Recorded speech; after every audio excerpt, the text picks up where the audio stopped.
Maintenance यानी गुजारे भत्ते के केस फैमिली कोर्ट में सुने जाएं या फिर गांव की अपनी अदालत यानी ग्राम न्यायालय में। ये एक ऐसा सवाल था ना जिसने हजारों लोगों को उलझा रखा था। लेकिन अब इलाहाबाद हाईकोर्ट ने इस पर एक बड़ा फैसला सुना दिया है। तो चलिए आज इसी अहम फैसले को आसान भाषा में समझते हैं। देखिए, अब तक तो यही होता आया था कि फैमिली कोर्ट ही ऐसे मामले सुनते थे।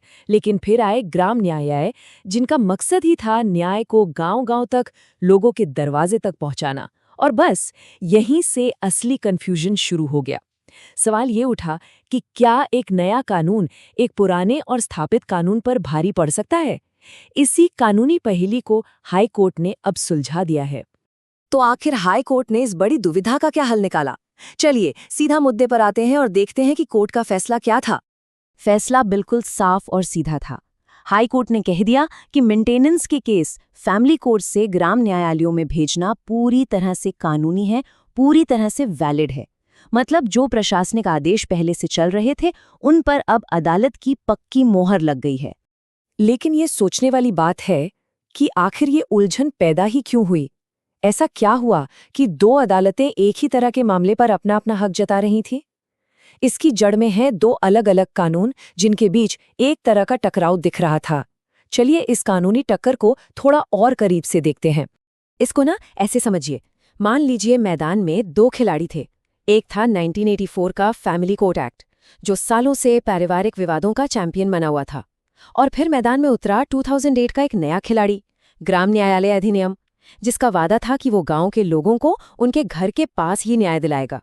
अब दिक्कत तब हुई जब दोनों एक ही ट्रॉफी के लिए यानी मेंटेनेंस के मामलों के लिए आपस में भिड़ गए। तो सवाल ये है कि अदालत ने इस कानूनी गांठ को खोला कैसे? उन्होंने कानून की किताब से दो बहुत ही काम के उसूलों का इस्तेमाल किया, ताकि दोनों कानूनों को अपनी अपनी जगह मिल सके और कन्फ्यूजन भी दूर हो जाए। पहला तरीका था सामंजस्यपूर्ण व्याख्या।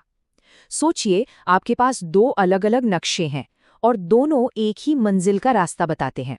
तो आप क्या करेंगे? आप उन्हें फेंकेंगे नहीं, बल्कि आप एक ऐसा रास्ता खोजने की कोशिश करेंगे जिसमें दोनों नक्शों की बात रह जाए। कोर्ट ने ठीक यही किया।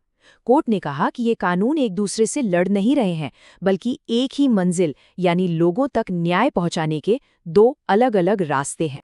और दूसरा तरीका, ये एक तरह का टाई ब्रेकर नियम है। मतलब अगर दोनों कानूनों में तालमेल बिठाना नामुमकिन हो जाए, तो जो कानून बाद में बना है यानी जो नया है, उसी की बात मानी जाएगी। और इस केस में 2008 का ग्राम न्यायालय एक्ट 1984 के फैमिली कोर्ट एक्ट से नया है। तो अगर टकराव होता भी तो जीत नए कानून की ही होती। और यहाँ पर अदालत ने एक बहुत ही जबरदस्त बात कही। उन्होंने कहा कि इन कानूनों को एक दूसरे का दुश्मन समझने की गलती मत कीजिए। ये दोनों तो एक ही टीम के खिलाड़ी हैं और दोनों का मकसद सिर्फ एक है, लोगों के लिए न्याय को और आसान और बेहतर बनाना। लेकिन ये फैसला सिर्फ कानून की मोटी-मोटी किताबों के लिए नहीं है। इसका असली मतलब तो जमीन पर महसूस होता है।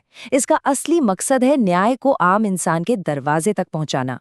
अदालत ने साफ साफ कहा कि ग्राम न्यायालय बनाए ही इसलिए गए थे ताकि कोई भी इंसान सिर्फ इसलिए इंसाफ से दूर ना रह जाए क्योंकि अदालत का रास्ता बहुत लंबा है या महंगा है या फिर मुश्किल है। ये न्याय को हर गांव तक, हर दरवाजे तक पहुंचाने का एक वादा है।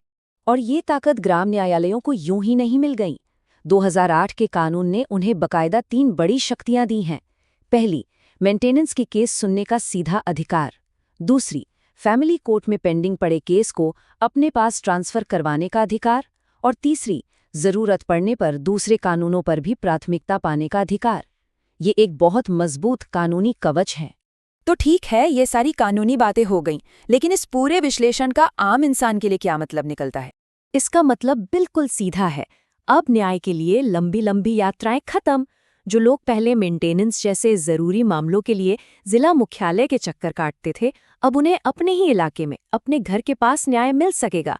ये न सिर्फ सस्ता और तेज होगा, बल्कि कहीं ज्यादा आसान भी होगा। तो अब सबसे बड़ा सवाल यही है, क्या ये फैसला सिर्फ एक और अदालती फैसला बनकर रह जाएगा, या ये सच में ग्रामीण भारत में न्याय की तस्वीर को बदल कर रख देगा? इसका जवाब तो खैर आने वाला वक्त ही बताएगा।